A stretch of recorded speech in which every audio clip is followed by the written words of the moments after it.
I'm ready. Okay. Um, so, Ed, hello, welcome. And maybe we begin by you telling me a little bit about yourself. What do you do and about Limnotech? Sure. Yeah, absolutely. Thanks again for this opportunity. Yeah, my name is Ed VERHAMME. I'm a project engineer at Limnotech in our Ann Arbor, Michigan office. I've been here almost 16 years now, and almost all of my work, near 100%, deals with the Great Lakes. How can we understand them better, study them, make decisions? Um, so I've been um, uh, focused on the Great Lakes, I guess, ever since my dad first took me fishing back when I was like 4. This is really, it's really great. You see my background here is a buoy offshore of Cleveland. Uh, I've spent about 600 plus days on the Great Lakes between my graduate work and the work at Limnotech. So, which is an exception for Limnotech. I think it's a consulting company. We work across the United States, really, and even globally, with about 80 employees. About 60 are based in Ann Arbor, and just more of a specialty environmental consulting firm. But there is a group of us here that support research on the Great Lakes, that work for cities, that use Great Lakes water for drinking water, and we help them monitor harmful algal blooms and hypoxia. So we help them build weather stations and put them out on the open waters of the Great Lakes. It's an interesting, how do organizations or people actually get out on the Great Lakes? If you're not a research institution with a large boat, how do you get out on the water? So, I think our consulting company and my work really is experts for hire that can help you understand the lake, bring scientists into your office and have them explain to you why the seiche of Lake Erie is causing this hypoxic water to come near their water intake, and then we can help add a monitoring station to have a two-way feedback loop of monitoring to support models and data to support the drinking water. So I'm going on too long, but it's just an interesting intersection of all of these worlds that I get to dip in and out of every day. So, when you're lucky enough to do the work that excites you day in and day out, I think that's one of the best things ever, hands down. yeah, Um, absolutely. so tell me a little bit about some of the major projects that you've been involved with, or personally, um, really especially in the Southeast Michigan area. Yeah, it's mostly so if you think of water flowing from Lake Huron through the St. Clair River to Lake St. Clair to the Detroit River down to Lake Erie and on its way over Niagara Falls. I've thinking about if you're standing at the Detroit River looking up, that's the watershed for Lake Erie. That's the most amount of water that comes into Lake Erie comes from the Detroit River and the entire upper Great Lakes. So my work has really focused on how does agriculture, how do cities, how do they impact the water that's flowing by their house, by their ditch, by their road, by their farm field, flowing down the drain to the water treatment plant, the water treatment plant to the river to the lake. So there's that sort of tracking of water I've done through mathematical modeling. So we do mathematical modeling here at Limnotech to aggregate as much information as we can about where water moves, um, what chemicals are in that water, whether it's nutrients or toxic chemicals, and how does that lead to the green bloom that you see on Lake Erie every year? Mm-hmm. Um, and how can we help managers that are spending billions of dollars of public infrastructure dollars or conservation dollars? How do we make that water more drinkable and more recreatable? How does the water look less green when you're swimming and boating? So that's what the majority of my work within the Southeast Michigan area. I was just down at the Detroit River last week, looking across to Canada, and there's an incredible amount of water flowing right by Detroit all the time. That's the Great Lakes. You can see the Great Lakes flowing right by. So that's fascinating for me to just be able to drive down to Detroit anytime Mm-hmm. and just see the Great Lakes just moving on its way out to the ocean, really. So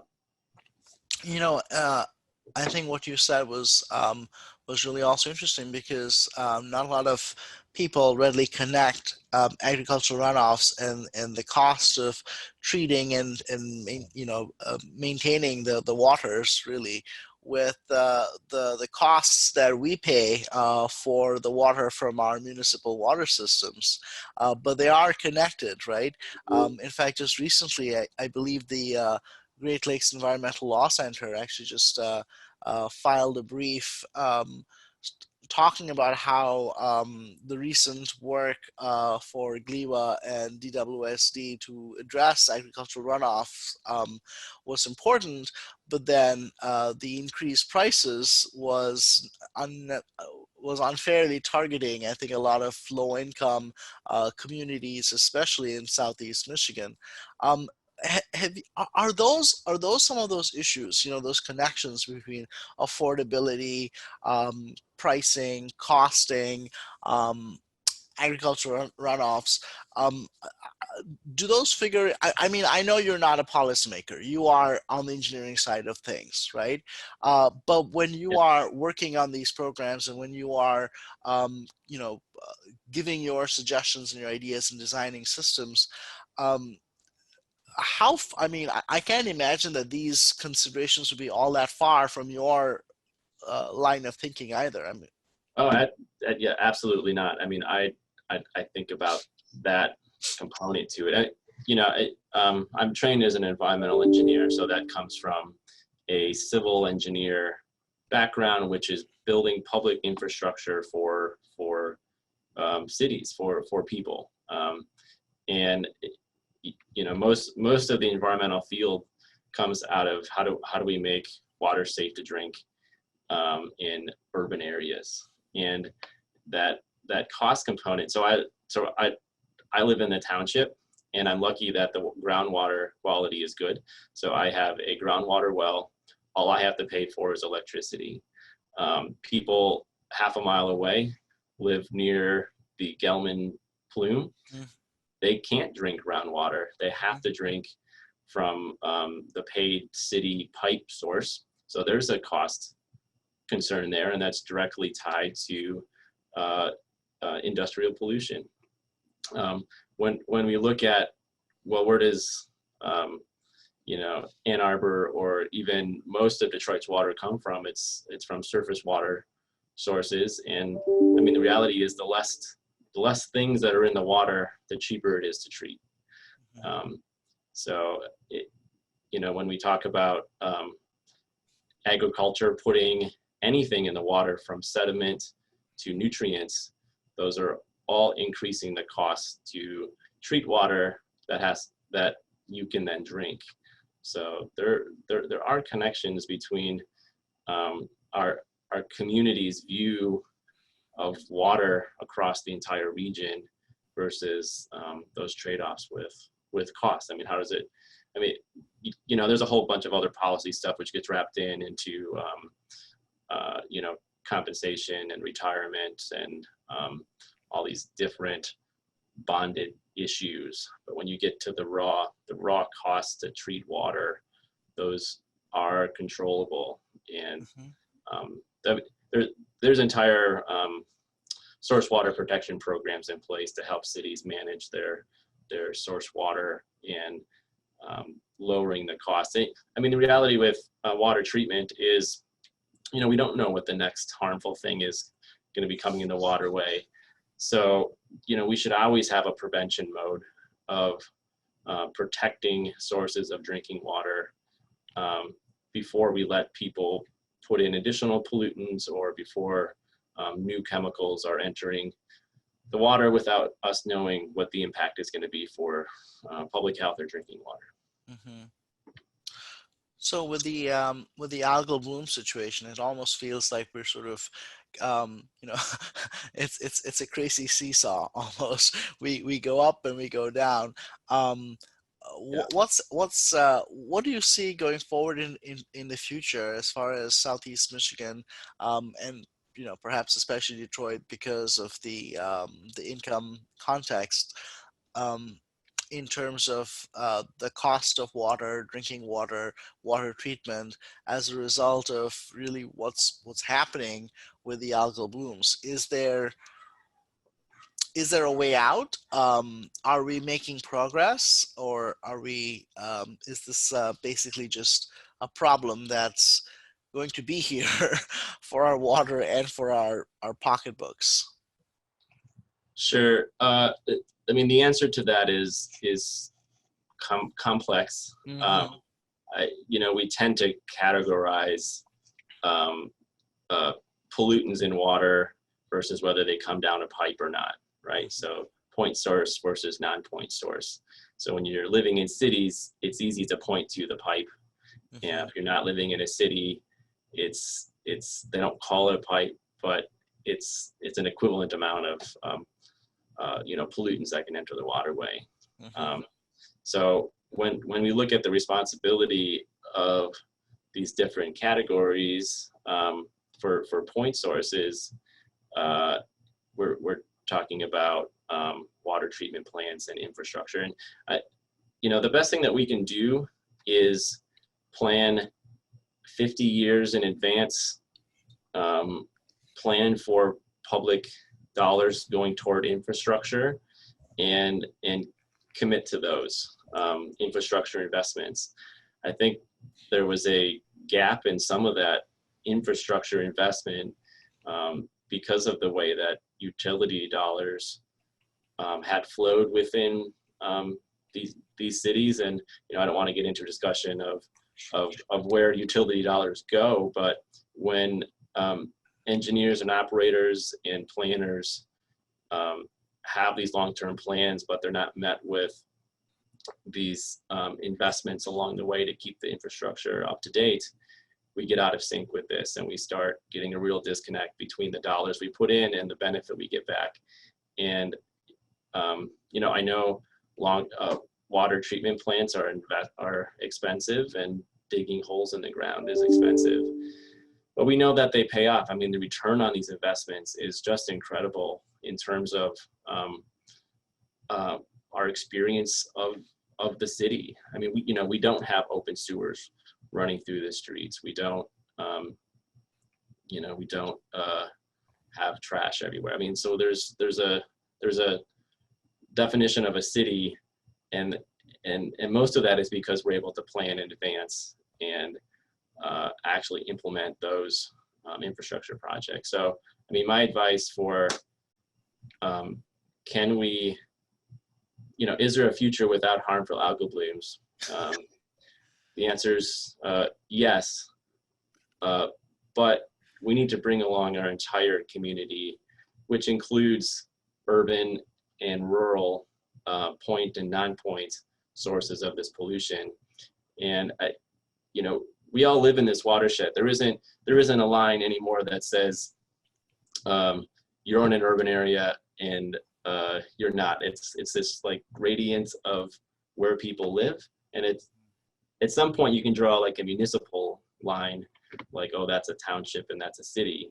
But in water doesn't care. Water, the watershed is a natural border, and we don't generally follow nature's construction of how we answer a problem. So, you know, I've seen just a disconnect in the dollars that we spend versus the outcomes that we'd like to see. So algal blooms actually, now that I think about it, was actually one of the biggest problems that a lot of the contestants of the Erie Hack Challenge, the most recent one, were really focused on. And I think the winner of the Erie Hack Challenge was actually on algal blooms as well. That was the major problem that they were focusing on.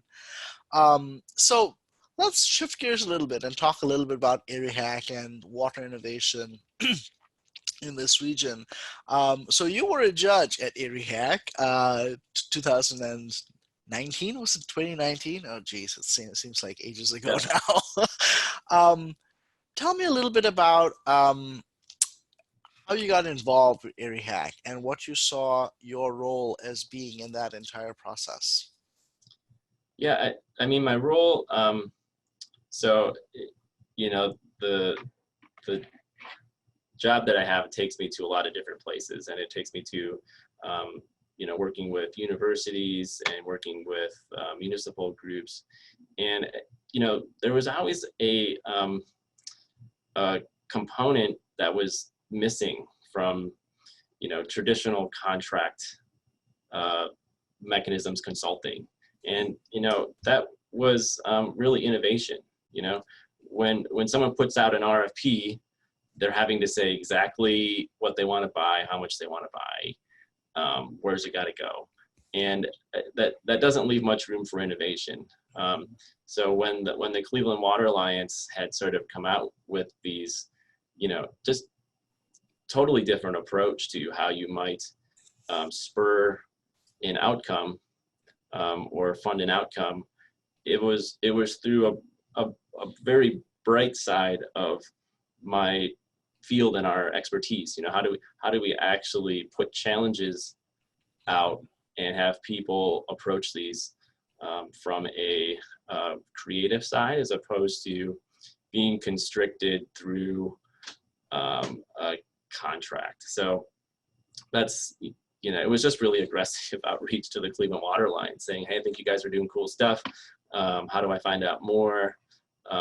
There was some level of mentorship that was an easy first, you know, get started. And then we just started being introduced to a lot of these team members. And, you know, what was great for me to see is most of the teams came from an academic background or setting. You know, they were either in school or just out of school, which I think is great. I mean, it's showing that our universities are producing people that are thinking broadly. And it was great to be able to sort of jump into that with the Cleveland Water Alliance with a lot of these new ideas. And, you know, I've been doing Great Lakes buoys and monitoring for 10 years. So, you know, I don't consider myself old by any means, but just the experience of watching someone, you know, okay, I've got this cool sensor. How do I actually get it onto the Great Lakes? And it's just seeing one team, like they literally walk the aisles of Walmart and be like, Tupperware, I don't know, that holds water in, and cut some holes in Tupperware and put that, duct tape that to a life jacket. I mean, there was just some like, yeah, like I just take for granted how much I know about putting a thing out on the water and having it survive. So I was happy to bring some of that knowledge in with some of their innovation about things that we just didn't have the freedom to do. So. You know, I come from India, and in North India, there's this term called jugaad culture, which basically means just get the job done, get it done. It doesn't matter. It doesn't look pretty. You know, as long as it gets the job done, get it done. So, you know, Tupperware and tape, that screams jugaad culture. Yeah, there was one of the teams I remember, like their measure of success was their sensor was collecting data for like 4 hours on the lake, and that was a success. And they were running into problems when the wind picked up to like 5 miles an hour. So I mean, again, that first wow, I can do this. It rained. What else could you know? I mean, it's just an evolution of thought there that kicks into motion once you start seeing the lake move and water, and you can't be there all the time. So So one of the questions I've been pondering over quite a lot during my since my experience with Erie Hack was this notion of innovation and what it in the water technology space. I'd love to hear your thoughts about that. What do you think is innovation in the water technology, water engineering space, and how do you foster that? yeah, I don't like drawing a box around innovation. Just to be sort of blunt about it. I mean, to me, innovation is anything that like keeps you up at night that you just like, gosh, I just that didn't go well, or I'm really nervous about that. I mean, stuff that just makes you think, and you're gonna come up with another way to do it, and that's but innovation. There's an aspect to it which is, can you have the resources and follow through to actually share that with others? So, fleeting thoughts in your head, is that innovation? No. Actually, speaking that out loud to someone and saying, "Hey, I think we should do this differently," or I'm not too comfortable. Just how do you actually get a floating thing and turn your thoughts into reality? So that's where the innovation, it starts to look more like innovation to me. And then there's some influence of others. So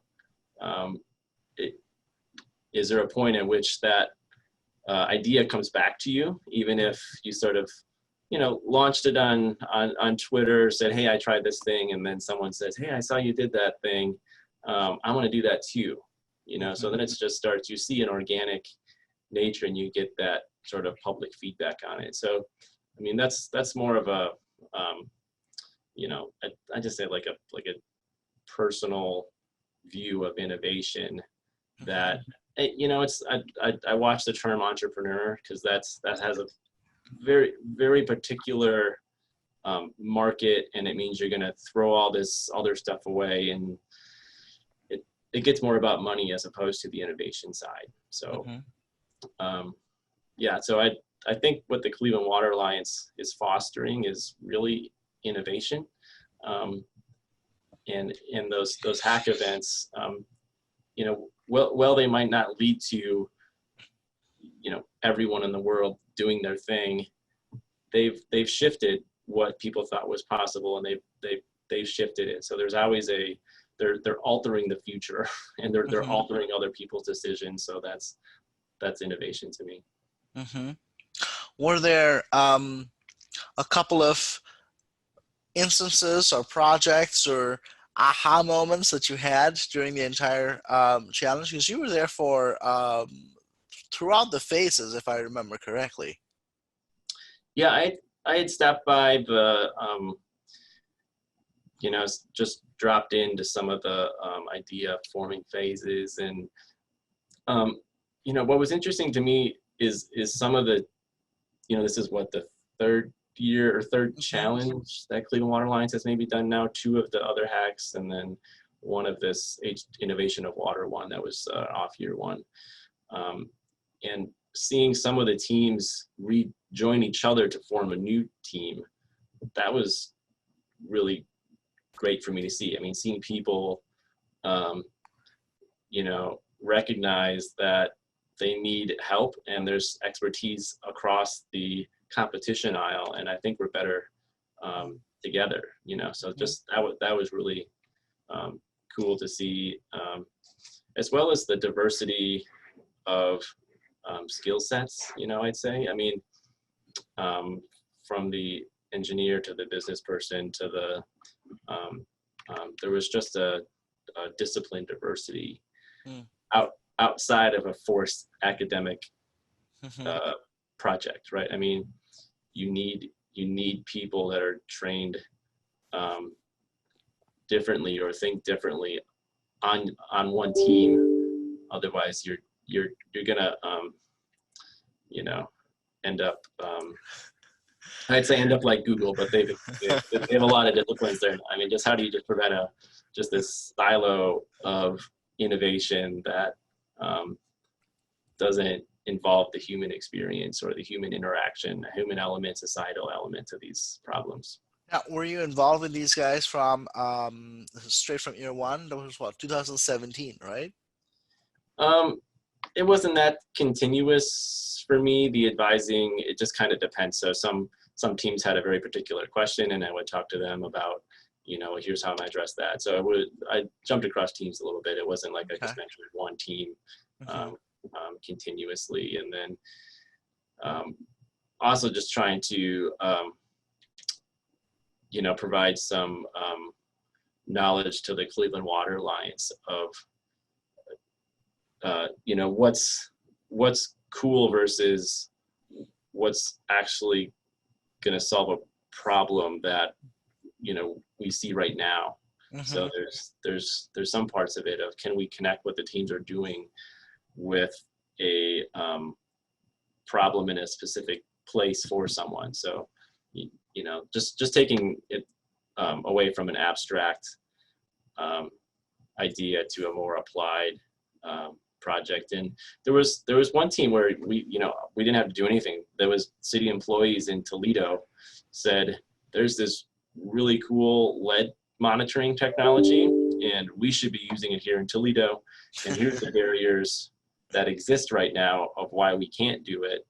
And here's our team's response to getting this used within our city right away. So that was cool for me to see, that they were able to form a unit of their coworkers, leave their workplace, brainstorm over something, and then bring it back in.